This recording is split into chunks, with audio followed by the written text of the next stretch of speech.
Hi everyone, and welcome to Redesigning School Counseling, a webinar for first-year schools. The focus of this webinar is in prepping for your advisory council meeting where you will talk about your school counseling vision. My name is Sue Reynolds and I am the president of the American Student Achievement Institute. So here's today's agenda. We're going to go very fast and review the RSC beliefs and the RSC process. And then we'll do a walkthrough of meeting 2. We'll talk about the submissions and rubrics. We'll look at the online manual and the online process. So very quickly to review, again, our belief is that school counseling programs help students make sound choices in areas that impact academic success. So it's all about helping kids make good choices. This is just a different way to say the same thing. We believe that when students participate in sound guidance and counseling programs, they tend to make better choices in areas that will impact student achievement, and so student achievement will go up. If we work this backwards as we're designing our programs, we start out with academic achievement, and today we're going to talk about our ideals in terms of what our academic achievement is. And then we ask, okay, what choices do kids need to make in order to achieve at the level that we want them to achieve, and we'll define student choices. We're going to do a little bit of that today too in terms of ideals. And then we'll start talking about the ideal or the guidance and counseling program and the designing the program so that kids make better choices. And today we'll talk about ideal school counselor practices as well as ideal practices by other adults. Okay, so the process we are starting into now.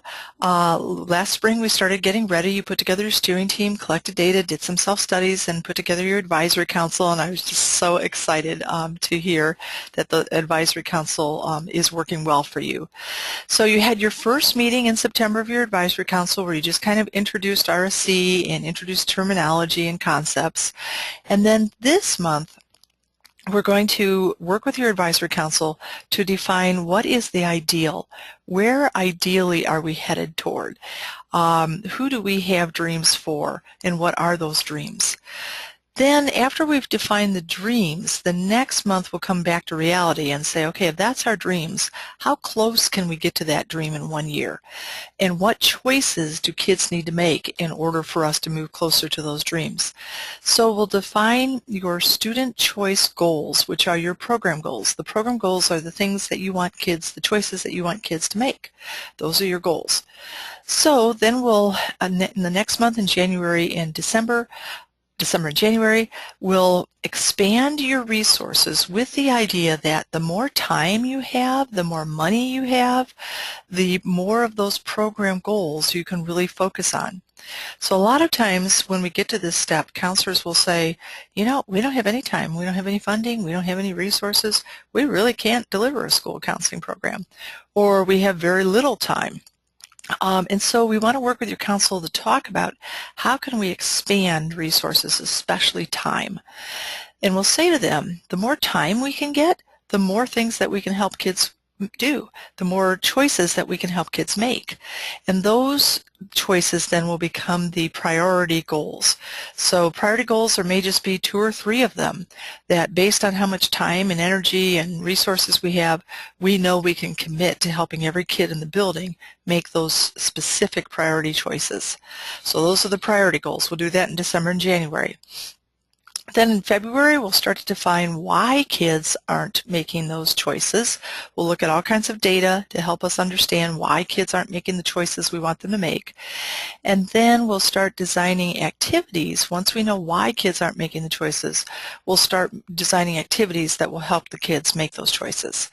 And then finally, the last thing is to prepare for delivering those activities, and we'll do that in April and May. So that's the whole process. Today we're working on step 2, which is really what provides the direction for your council's work, is their dreams, their vision. Okay, not seeing any hands up. And let me see, didn't get any other questions, so we'll go on. Okay, so this month we're talking about vision. There is some meeting prep that we need to do prior to your meeting. But first let's talk about what the agenda for the meeting is. So basically we're welcoming people, we're doing the Redesigning School Counseling review, and then before we start to dream with your council, we want to discuss a couple of things that will help them have lofty dreams. So one thing we're going to define is, what does academic rigor mean? And we'll look at each building level, we'll kind of talk about, what does it mean for students to be academically rigorous? And then we're also going to talk about, do kids need to continue their education after high school? And why might that be important, not only to the students, but also to our community? So when your advisory council starts to dream, we are hoping that they're going to dream very lofty, high academic dreams and very lofty, high post-secondary dreams, whether or not you're at an elementary school, middle school, or high school. So we'll show you in the PowerPoint how that works. Then, after the break, we'll come back and we'll say, okay, let's start talking about our dreams. What do we believe in our heart of hearts? What are our core convictions? What are in our dreams our ideal adult practices? What are the ideal student choices, student practices? And what is our ideal student data in our school?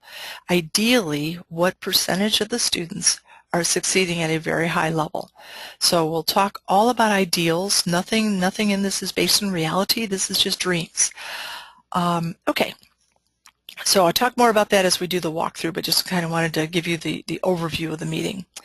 So here's the handouts, cover page, agenda, the vision to action process diagram, the PowerPoint presentation, and then there's 2 activity sheets, the Frederick Douglass convictions sheet, which I'll show you in a sec, a personal vision brainstorm, and then the last one is elements of high achieving schools. We suggest that you send this out to people prior to the meeting so that they can read about when schools are high achieving, what are the things that they have in common? What does their curriculum look like? What do their instructional practices look like? What does their school counseling look like? What are the things that high-achieving schools tend to do? It's a quick read. Most of that document is bullet points, so we like to, again, to just kind of get people to start thinking out of the box before they come to your meeting, just to look that over. Okay. And then this month's tools, again, you have Prep for Meeting 2, you have your facilitator notes, and then the tasks following Meeting 2. Those are always the 3 most important tools that you have. And then in this month, you have a poster, a vision brainstorm poster, you have a sample vision statement, and then some guidelines on how to write a mission statement. Okay, so then the other thing we need to do to get ready for this meeting is to get a copy of a 60-minute segment called the Lorraine Monroe Doctrine. Lorraine Monroe was the principal at Frederick Douglass Academy in Harlem. And this is a little 15-minute segment without commercials that talks about her school. And we're going to use this to help people start to think about living by their core convictions. So you can borrow a tape from us. Make sure you ask us 2 weeks before you need it. And please make sure you get it right back to us because we don't have very many copies and we want to have them available to get to other schools. Or you can obtain the video online by YouTube. Other people have posted this 60-minute segment on YouTube. There's 2 parts, and I guess one's on a Facebook video and then the other's on YouTube. Okay. So in terms of submissions, when you're all finished with this meeting, you're going to be sending us a vision statement. And the vision statement will have 4 paragraphs. The first paragraph describes your core convictions. Second paragraph describes ideal adults. Third paragraph describes ideal students. Fourth describes ideal student achievement data. And then the other rubric item is that we want to make sure that all data is expressed as a percentage. But the way we've set it up in the online system, you'll automatically do that, so not to worry about that one. Okay, and then also here are some other things. When you are describing the ideal adults, ASCA and the Indiana Department of Education both want to make sure that you've described the ideal counselors as having these behaviors. They're addressing students' developmental needs. They're focusing primarily on prevention. They're serving as an advocate for every student. They're using data to drive program design. They're evaluating the school counseling program annually, and they're following the ASCA ethical standards. So we want to make sure that you've captured these 6 ideas into your vision statement when you're describing the ideal adults. Okay, so also you'll be submitting this month a mission statement, and here's the rubric items. So, and we'll give you some tips on how to create a mission, but the mission statement is basically a short statement that says that it's the mission of your school counseling program to move your school closer to the vision. So there are 3 different mission statements that you're going to upload.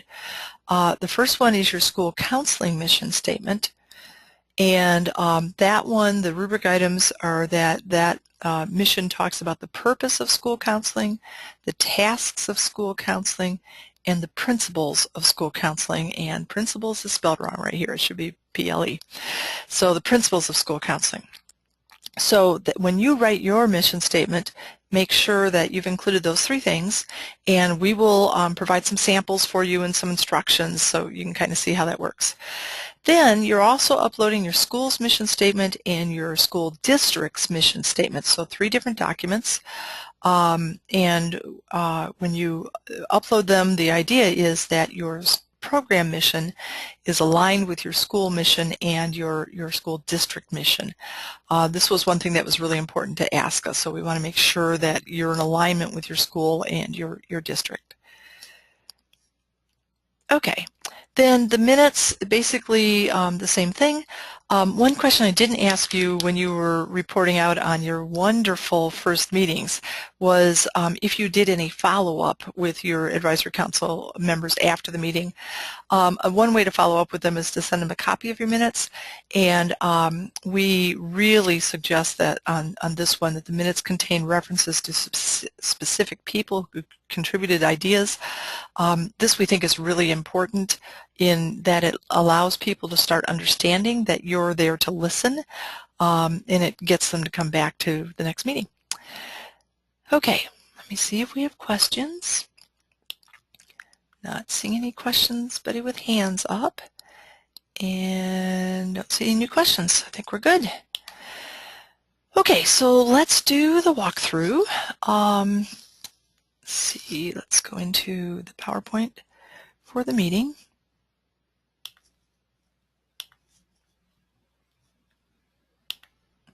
Okay, so for your meeting, you're welcoming people. You're reviewing the agenda, you're reviewing the process, the organizational structure that, you're the managers of this program development, and then these are the thinker bees that the advisory council, and then you're just walking through the foundational beliefs again.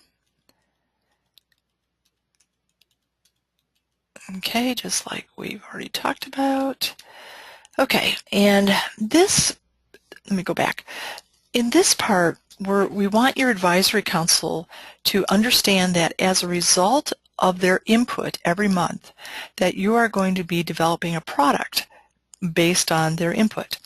So this time, the big product is the vision statement. That's the main focus of this meeting. So every month this slide will appear, and as we're progressing through the process, there will be different checks in front of things that to show what you've completed, and then the word today will be across from whatever you're working on and gathering input for at the meeting. So today we're gathering input for the vision statement.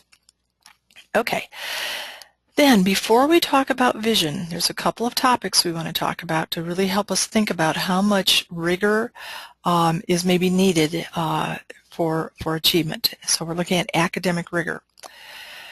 Okay, so we're defining academic rigor as the level of achievement that's required for students to be successful at the next educational level. For example, to be middle school ready, we're thinking that elementary schools need to prepare students to earn A's and B's in Algebra 1 and other courses traditionally taught in the high school, but now taught in the middle school.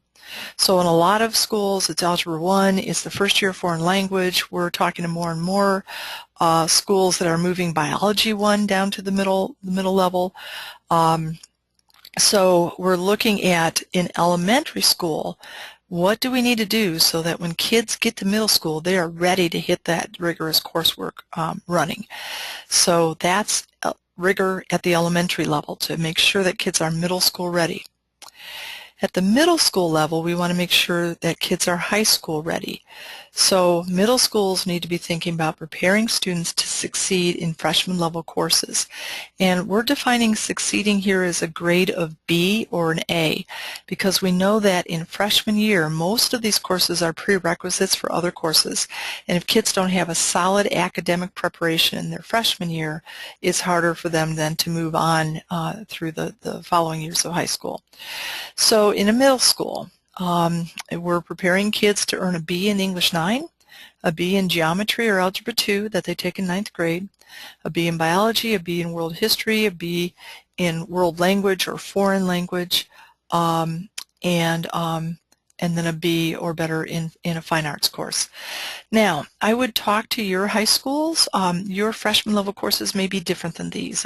We pick the ones that were common in most high schools as freshman courses, but feel free to edit this. Okay, so that's what middle schools need to do in order to help kids be high school ready. Then, in order to be ready for the grades 10, 11, and 12, we need the high schools to also engage in helping kids be high school ready. So high schools need to prepare students to succeed in upper level courses. So as kids get to high school, the high schools need to make sure in English that their kids are ready for English 10, 11, and 12. So we're again thinking that ready means a grade of B or higher. In our whole school improvement work, most of the time schools are documenting that it's a grade of B that is really a mastery grade. In math, same thing. We're wanting kids to continue that math sequence all the way through high school with grades of B's, so 4 years of high school math, 3+ years of science, 3+ years of world history or of history, 3+ years of language, and 1 year of fine arts, and at least one college level course. We wrote AP. We like AP because it has an end of course assessment with it. International Baccalaureate also has an end of course assessment with it. Dual credit courses do not, and we're starting to see some data that while some dual credit courses are actually taught at the college level, other dual credit courses are high school versions of college level courses.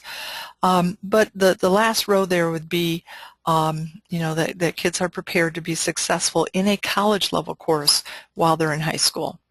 And just, I'm seeing another typo here where it says world history. That should just say history. So I'll change that and then upload it so that when you download it, it'll have the right course.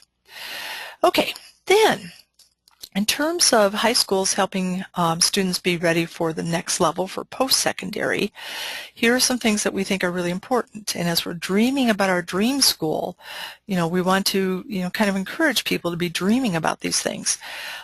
One thing that kids need to be able to do is to select the appropriate type of post-secondary education. Do they need for the careers that they're considering? Are they going to need a 4-year college, 2-year college, an apprenticeship program, a career college, or career development in the military? What is the appropriate type of school for that student? We also want to make sure that kids have enough knowledge of their own career interests and the world of work so that they kind of know what career field they're maybe going into, and so that they can select a college or post-secondary major appropriately. We also want students to understand how to pay for post-secondary. And the fourth one there, how to make sound personal social decisions.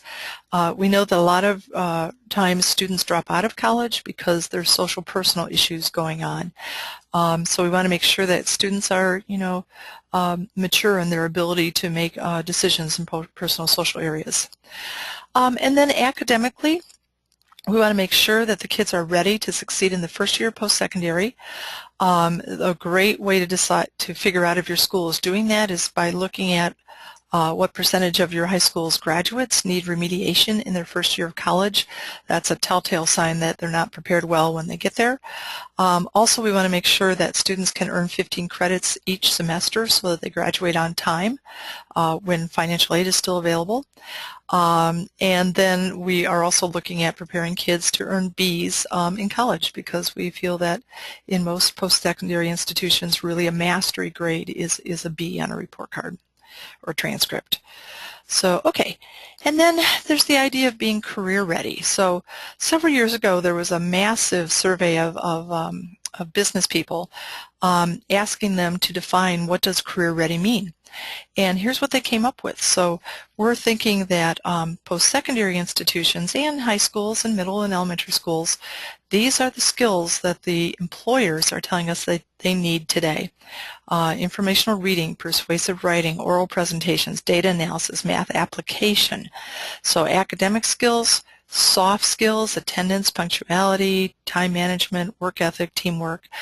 And then habits of mind, the ability to analyze, to interpret, to be precise and accurate, to solve problems and to reason.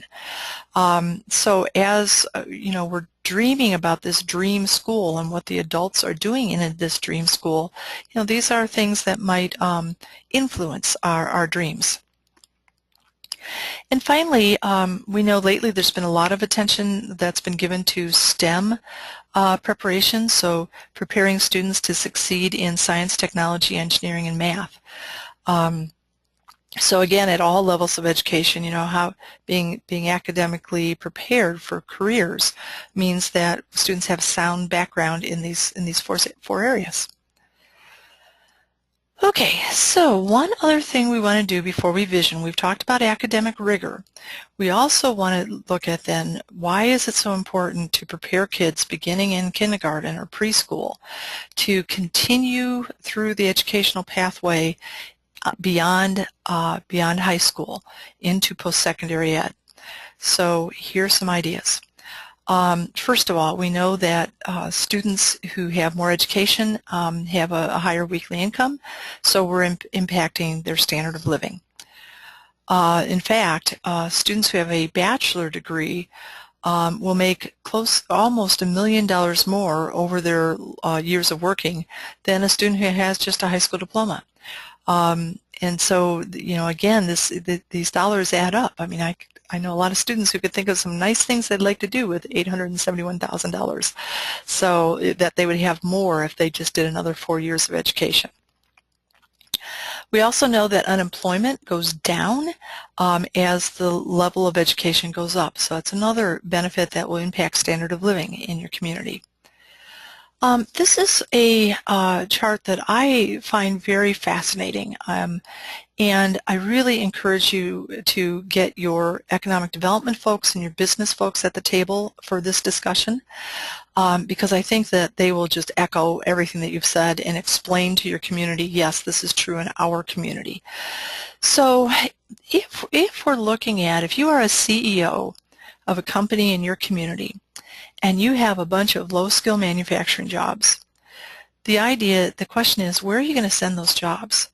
And most CEOs will say immediately, we're going to send those jobs to India or China, where we can pay people, 25 cents an hour for doing that work, because if we keep those jobs in the United States, we're paying people $17.20. So your low-skill jobs in your community, in our state, in our country, are going to other countries.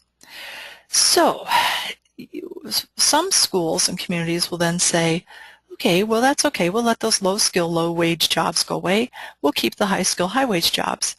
But when you talk to your employers, what they'll tell you is that we don't have the workforce in our country to fill their high-skill jobs, and that if they want a qualified workforce to fill those high-skill jobs, they need to send those jobs to other countries like China, Korea, Singapore, and ideally to a country that has a high-skilled workforce and a low wage. I mean, that would be ideal, like China. So, so the bottom line is that any job that can be sent down a wire, like a technology job or an engineering job, if that job can be sent down a wire, it's just as easy to send that job to China as it is to send it to the next cubicle. So, so a lot of our jobs that are high school jobs are also going to other countries now.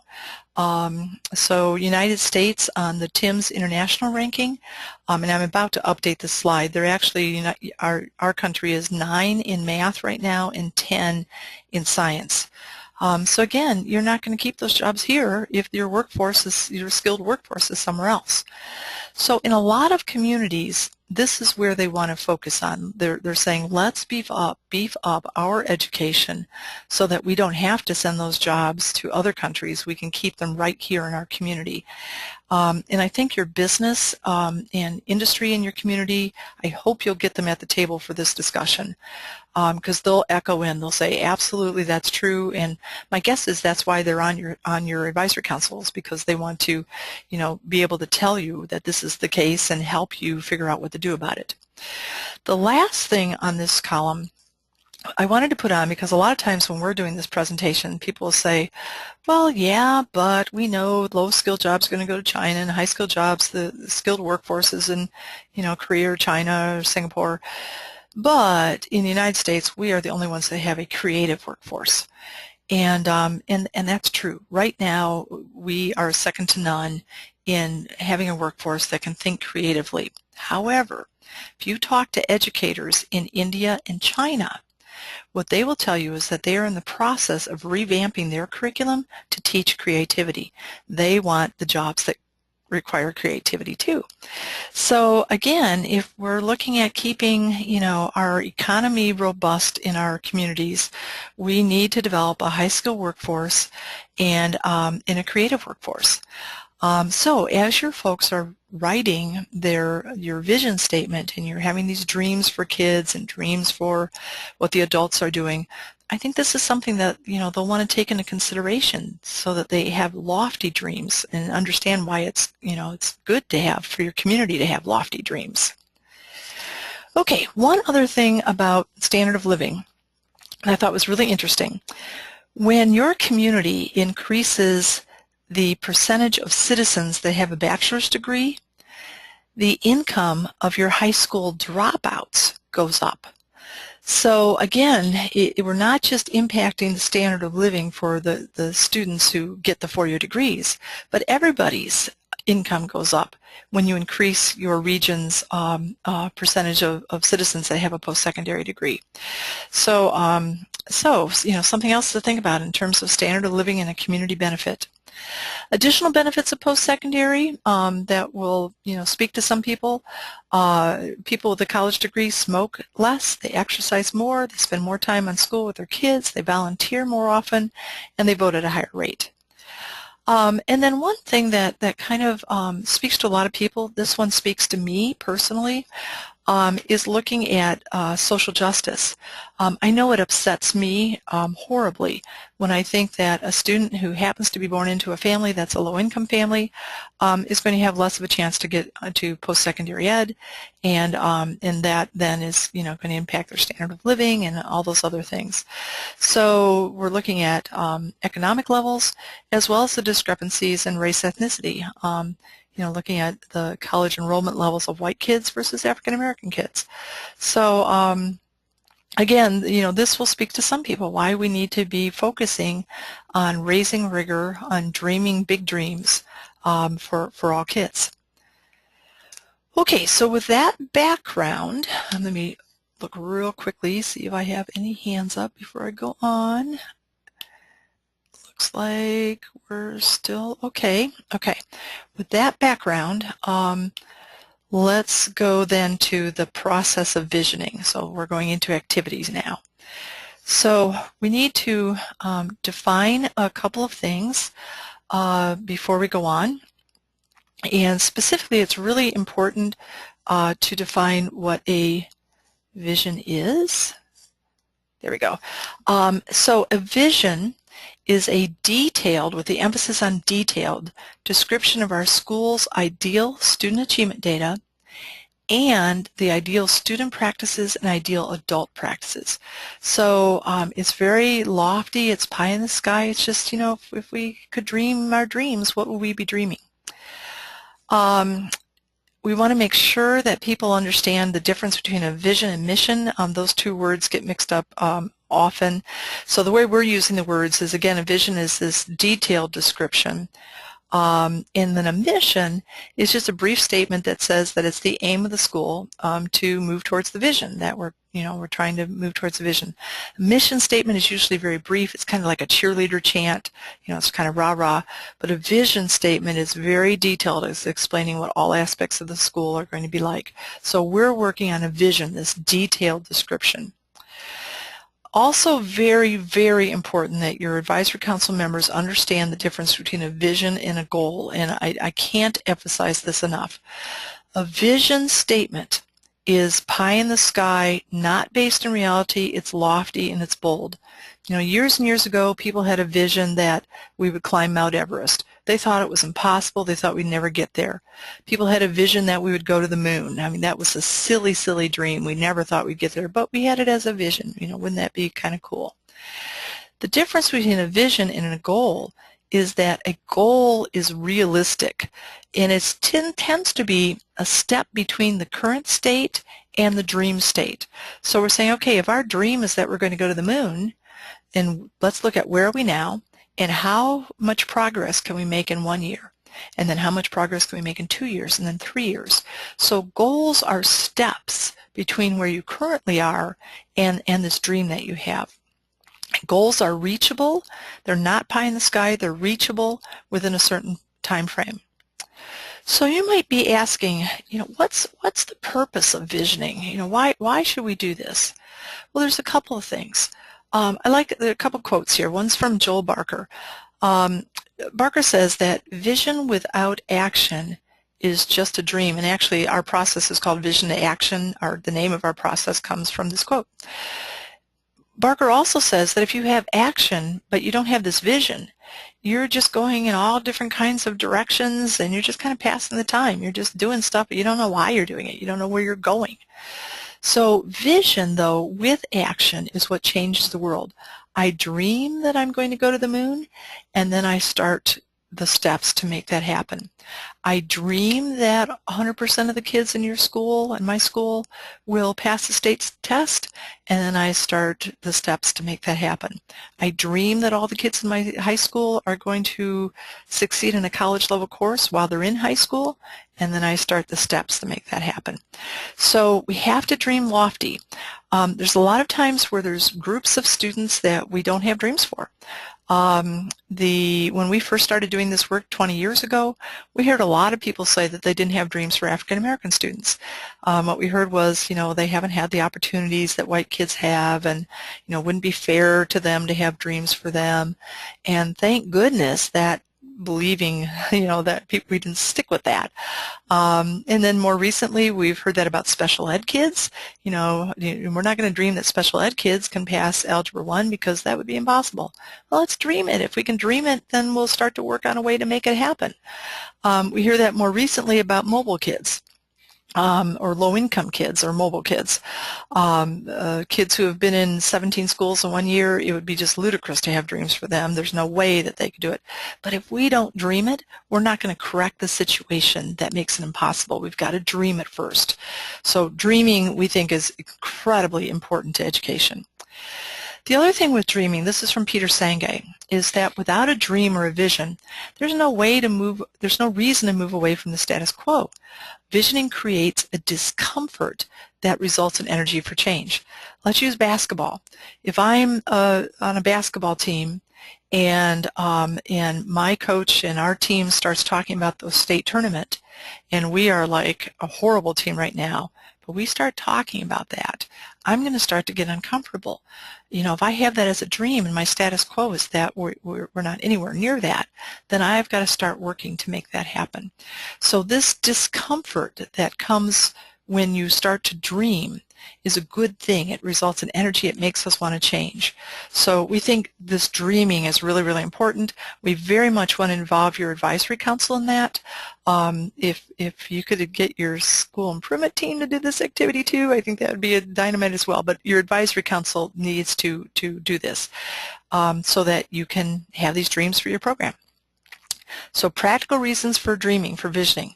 It raises expectations. It creates a common purpose. Everybody in your advisory council is going to know why you're designing your program the way you are. It creates energy for change. It focuses on the future, and when you're talking about the future, you can't point fingers at people for things that have happened in the past, so there's no blaming. We're just talking about, where do we want to get to, and then what's everybody going to do to get us there. So there's no blaming for the past. It's just about the future. So it focuses on students. So we're never going to dream about, ideal, what's ideal for teachers or principals. We're going to dream what's ideal for kids. And then it also becomes the foundation for decision making. So later, when you're starting to design your activities, you'll say, okay, is this activity going to move us closer to the vision? And if it is, then it's a keeper. But if it's not, then why are we doing it? So so it becomes the foundation for decision making. So sometimes your advisory council members may be thinking, why are we talking about pie in the sky if we're never going to get there? These are the reasons why. Visioning has a really concrete purpose in the change process. Okay, so there's 4 steps, 4 discussions. The first discussion is about core convictions. The second discussion is about ideal adult practices, ideal student choices, and then ideal achievement data. Okay, so step 1 is to talk about core convictions, and the question is, what do we believe that all kids deserve? So here's some examples from other schools. All kids deserve to grow up in a culture of high expectations. All kids deserve to master the state education standards. All kids deserve to continue their education after high school. All kids deserve to be engaged in their learning. All kids deserve academic and career guidance. So the question is, before we go into what we think in your community your core convictions are, it's kind of a warm-up. We want to see, can they identify somebody else's core convictions just by watching their behaviors? So what we're going to do is show the Frederick Douglass Academy, the Lorraine Monroe Doctrine, and here's what we're asking people. What do the people in this school believe about kids learning and education? So there's an activity sheet that looks like the one that's on the screen, and they'll just jot down some notes. At this school, they believe that all kids can learn. They believe that school is important. They believe that all students should be enrolled in foreign language. They believe that teachers should be engaging. What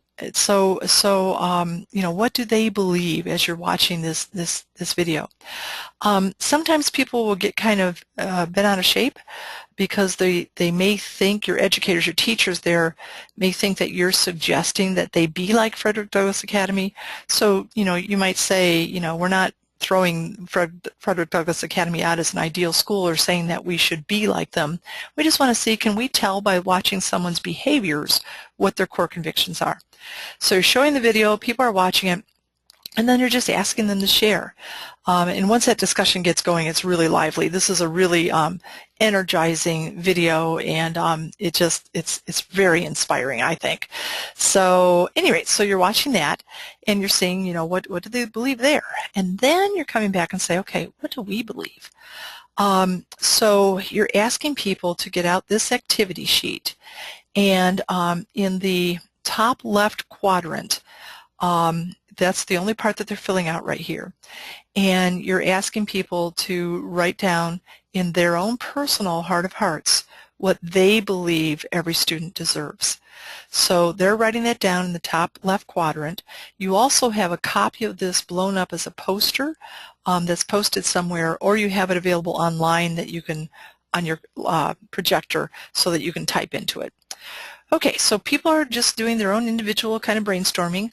I always remind people, because adults sometimes need to be reminded of this, that individual means that they're not talking, they're just thinking to themselves. And then after they've worked for about 4 minutes or so, you're asking people, please make sure that you've considered these areas. You know, what do kids deserve in terms of school counseling, the expectations we have of them, the curriculum that we're giving them, the instructional practices that we're using, the assessment practices that we're using, the extra help that we provide, and the learning environment. So, so there's just some ideas in those areas that they may consider and then add to their personal core convictions. Okay, so we're using here a Delphi consensus building model. It starts out with individuals doing their own thinking, and I would not give them much time to do this, 4 minutes. And then they're going into small groups where there's 3 or 4 people and they're sharing their ideas, and in that small group you're asking them to come up with 3 or 4 ideas that they really think all kids deserve. Then each of the small groups reports out to the large group, and as it's being reported out to the large group, you are capturing it on the poster in the top left quadrant. So then, at the end, you're asking people, can we live with this? Can you all live with this and support it publicly? That's a really important question. If someone says, no, we don't agree with this one, this idea that came up, we do not think that all kids deserve this, then you need to really go back and talk about it and see if you can come to some consensus. If you can't, whatever that item was has to come off the list. In one of our schools reported to us that somebody said that all kids deserved love, and another advisory council member thought that wasn't true, that not all kids did deserve love. Well, you can imagine what kind of discussion, debate that was. But they could not get that guy to come along. So they finally said, okay, if we don't have consensus, we have to take this off the list. There's 25 other things that we think kids deserve that we all agree on. Let's leave those on. But we're going to take off the one that says that not all kids that all kids deserve love, because we don't all agree on that. So that is really important to do. If you were to leave that on there when somebody didn't agree with it, what would happen is that everybody in that room would think, oh, well, if they don't agree with me, they're just going to leave, they're just going to ignore what I think, and they're just going to go on without me. So it's really important to show how you value everybody's decisions, even people that you don't agree with, to not include anything in a consensus decision that everybody doesn't agree with. So what this school did, they took the All Kids Deserve Love off of the list, and then between that meeting and the next meeting, I think they said 6 or 7 people called this guy and met with him and really talked it out, and figured out what was misunderstanding, and then they came back at the next meeting and said, we've talked to Joe, and Joe's okay with this, so we're going to put the All Kids Deserve Love back on. So at any rate, so that we have to be careful about that. If you don't do this well, people will shoot you in the back later. If you do it well, everybody's going to be on board. It's really powerful. Okay, so that's discussion 1. Discussion 2 is, what are the attitudes and practices of the ideal adults in the ideal school? So again, you're looking at what do all people, you're looking at all of these 7 areas, and you're doing an individual, thinking, then small group discussion, then large group discussion. And in this one, let me go back, you're using the top right quadrant, and in this section, it's broken into boxes where there's a box for each one of these areas so that you can have them describe what adults are doing in terms of their expectations for kids, or the curriculum that they're providing for kids, or instruction. Okay, so same consensus building topic. And then discussion 3 is the ideal student practices. This is always a really fun discussion. So, we're saying ideally in this ideal school, what are kids doing?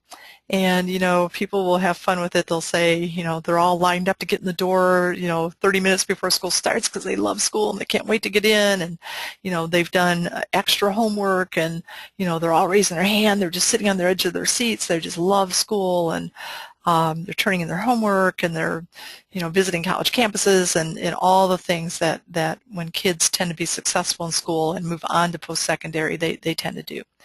So then we're, reaching consensus on that as well. And then this last one is the ideal student data. Can be a very difficult discussion.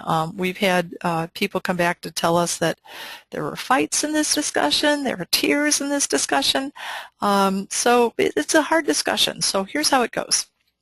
What you would do on this screen is you would write in the achievement fields that your school tends to look at to see how kids are doing.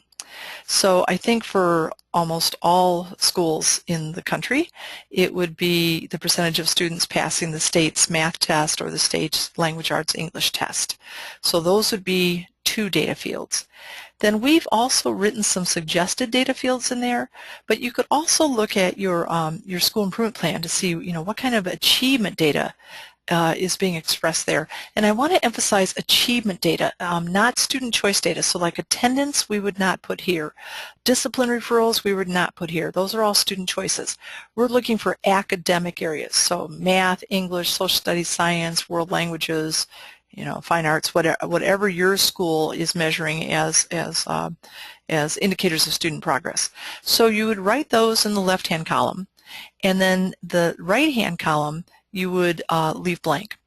And then you're just asking folks, let's think about, what these percentages should be in our dream, So I usually give people a chance to think. Sometimes to make it a little bit more concrete, I'll just ask them each individually to write down the percentage. And then I say, okay, let's look at the first one, the percentage of students passing the state math test. What do you say? And somebody start us out, and someone will raise their hand, and the first answer might be 72%. And if that happened when I was facilitating, I would say, okay, fine, that's where you'd place the dream, is at 72%. That's good.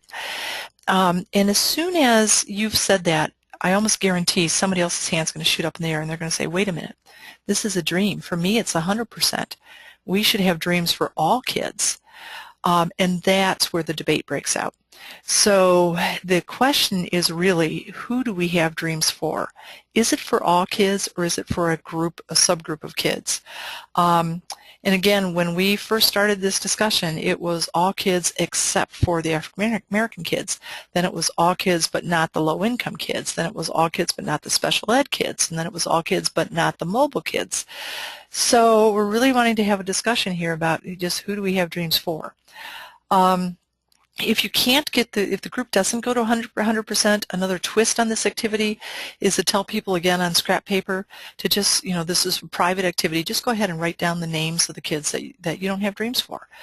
And then I always joke and try to make it a little lighter, but I'll say, because I'm going to call their parents tonight and say, we don't have dreams for your kid. You might as well not send them to school tomorrow because it's hopeless. We don't have dreams for them. So, I think people will start to see that if we're ever going to reach every kid, we've got to have the dream that we can reach every kid. It's not a goal. It's not something we're going to be held accountable for. But just like, having the dream for climbing Mount Everest, it's got to be a dream before we're going to start moving towards it. So, and if you can't get the group, if the group doesn't go to 100%, or if you personally, if that's a struggle, you want to write down what your council says. So if your council gets to 84% or 92%, or, if there's just a group of kids that they don't have dreams for, then you got to write down what the group comes up with. So one thing that I always do to help in this discussion is to use the word dream instead of vision, because I think when I say dream, or I might even say pie in the sky dream, or not based on reality dream, just to help them really think about, okay, I'm not going to be accountable for this, who do I want to have dreams for? So, okay, so that's the vision data. And then the consensus part again. This one, I put in this slide, so if you've got a large group and you wanted to go to small group consensus and then large group, you could do that. But I tend to do this one with just hands up, because if this discussion does get heated, I want to be listening in so I can help with it. If you do the small group discussions, you can't be listening to every discussion at once, and if it does get heated, or there start to be debates, you can't jump in. So I like to do this one just in the large group. Okay, and then that's the end of the meeting. So we're telling people thank you for your input, and we're going to use all your ideas to come up with a vision statement, and we'll bring that back to you next month.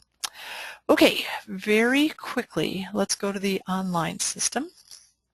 And let me see real quickly if I have any questions or hands up. No questions. Let me check hands. And no hands up. Okay, let's go to the online system. And here we go.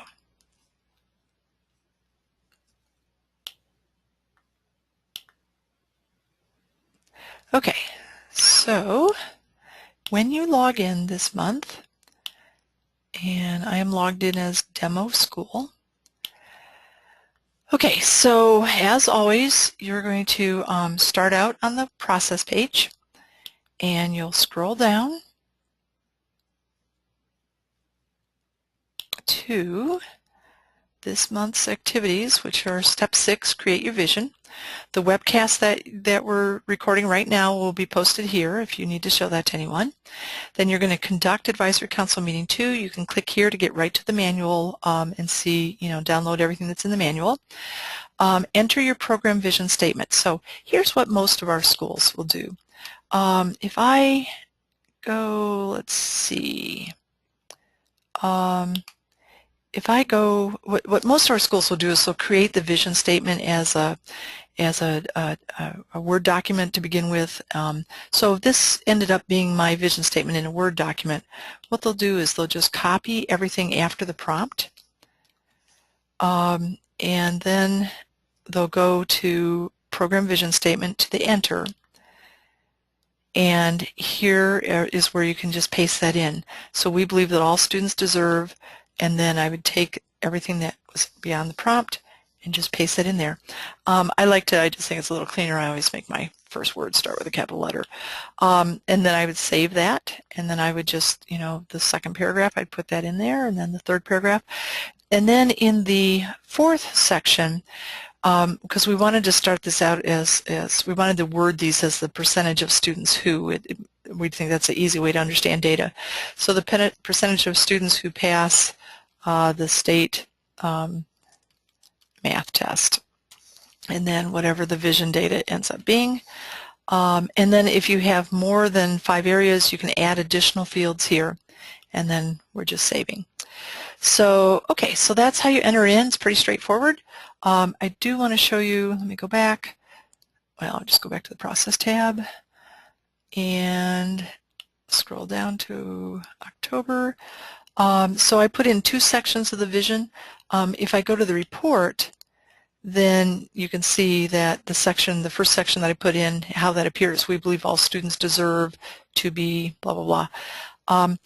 And then this is how the data will appear at the end. So you're just building this report as you enter the different sections. It is okay. A lot of our schools, instead of writing a paragraph, they'll bullet in the different ideas that the Advisory Council came up with and came to consensus on. So, and again, please use dashes for your bullets because our system understands dashes. If you use, weird dots and stuff, our system doesn't know what to do with it. So please use dashes. Okay, so I also wanted to show you in entering your mission statement, here is the tool that we give you, and it explains about what a mission is, and then at the very least your mission statement should answer these 3 questions, and then here's a sample for you. And really no use in reinventing the wheel. If you like this mission statement the way it is, just use it, or edit it so that it fits yours, or just you don't even look at it and create your own, whatever you want. We're just trying to save you some time. Okay, so that's that part, the mission statement, and then when you go to enter the mission, here is where you would enter your school counseling mission, and then your school mission, and then your district mission. So make sure you get all 3 of those in. That's an ASCA requirement, and they should align, because you're part of your school and the school is part of the district. Okay, so that's the mission. And then the last thing is entering the meeting 2 minutes. So this, works the same way that it did last month. You're just putting in the date, who's writing the minutes, and then you can just cut and paste your minutes into there. And then you can print that minutes report as well. So that's it. There's one other thing that's kind of important that I want to talk about. This will only take a second or two. And that is, okay, when you're watching the video, there's a couple places where you might get some pushback. And I just wanted to kind of alert you to these two areas and then talk about how you might handle it. So at Frederick Douglass Academy, it is a public school, but parents need to turn in an application to get into that school. There's not criteria, but just the fact that the parents had to submit an application would tell you that the parents were engaged in education and thought education was important. So you're likely to have somebody raise their hands and say, well, yeah, but Frederick Douglass, they had an application to get in that school, and we don't have applications. We have to take everybody, including kids whose parents could care less about school. That's one area that might come up. The other area is that there's a line in the video where the principal, Lorraine Monroe, says that the educators in her buildings are maniacs and that they work 16 hours a day and that they're so committed. And so what you might hear, somebody might raise their hand and say, well, yeah, but at Frederick Douglass they had maniacs, but our teachers, they have families and they have a life outside of school. So if those things come up, here's how I would respond. I would just say, that may be true. You're absolutely right. We don't have an application to get into our school, and our educators, we do have lives outside of school. So, but this activity is not about Frederick Douglass. It's about defining our vision. So let's take that into consideration as we're creating our vision. As we're creating our vision, our dream for kids, we will know that we are teaching kids that don't want to be here, whose parents don't care, and we're also, don't have educators that are going to work 16 hours a day, that they have families and lives. So, so that would be, what we're trying to do is to acknowledge what they've said and move past it. So, thank you, you're absolutely right, but, this isn't really about Frederick Douglass, it's about our vision. So let's just, take that in consideration as we're creating our vision. Okay, so I think that's that. Just wanted to make sure that you were prepared in case that happened. We talked about the online system, and let me see if I have any other questions. I'm winding down now, so if you have questions, this would be the time to get your hand up, because I'm going to close in just a couple seconds. Not seeing any hands. Let me see if we have any comments coming in. Here's a question from Latoya. What is the website address for the Frederick Douglass video? Let me go back. Well, actually, what I would do is to look at this. We'll get this archived tomorrow. To get to that point in the presentation and then just stop the presentation and write it down. I'll put it up right now. Let's see. Oops. Oh no, it's not in this one. I'll leave. Oh, where am I going? I'll leave this up so you can all write it down, but it's really long and it's got a bunch of crazy letters in it. Okay, so I'm going to webinar.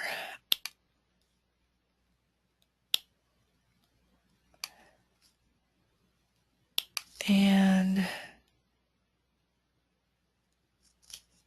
here it is. Okay, so here it is. So I'll just leave this up for a while and you can copy it down if you'd like.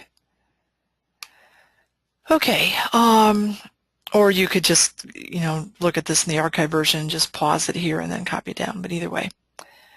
Would it help if I read that? It might. So it's https://www.facebook.com/video.php question mark, V as in Victor, equal sign 10587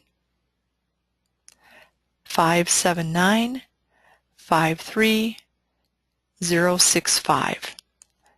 Okay, that's for part 1. For part 2, it's a little shorter. Part 2 is http://www.youtube.com/the word watch, W-A-T-C-H, question mark, V as in Victor, equals capital U, capital C as in cat, 77, small o, capital M, small o, small a, capital W, capital Z, capital E. Okay, so that's where you can look at the two parts of the video online, or just borrow one from us, and we're happy to do that. Okay, let's see if there's any other questions. No hands up. And let's see if we've got any questions coming in. Oh, thank you, Christy. Christy's reminding me that those addresses are also listed in the prep list for the advisory council meeting. So on the prep page, it's listed there too, so you could just download that sheet. Yeah, I forgot that. Good. Thank you, Christy. Okay, anything else for the good of the cause? Okay, very good. Call us if you have questions, and it's going to be fun to hear your responses next time. And please, if you've been calling on if you've been watching on a computer that doesn't have a microphone, please call in with a telephone so that we can make sure that we hear from everyone at our next webinar. So thank you so much. Good luck. This is a fun discussion talking about dreams, and we'll talk with you next month. Thank you.